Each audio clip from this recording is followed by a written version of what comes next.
Ang tanong tungkol sa araw ng pamamahinga. Isang araw ng pamamahinga, dumaan sina Jesus sa triguhan. Nagugutom noon ang kanyang mga tagasunod kaya nanguha ang mga ito ng uhay ng trigo at kinain ang mga butil. Nang makita ito ng mga Pariseo, sinabi nila kay Jesus, "Tingnan mo ang mga tagasunod mo.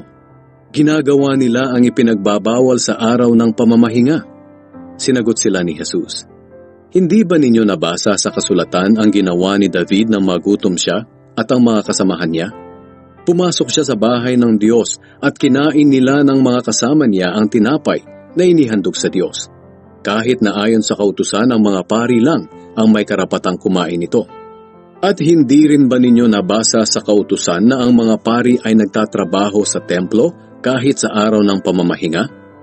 Isa itong paglabag sa tuntunin ng araw ng pamamahinga, pero hindi sila nagkasala.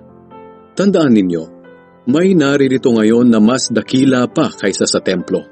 Sapagkat ako na anak ng tao ang siya makapagsasabi kung ano ang dapat gawin sa araw ng pamamahinga.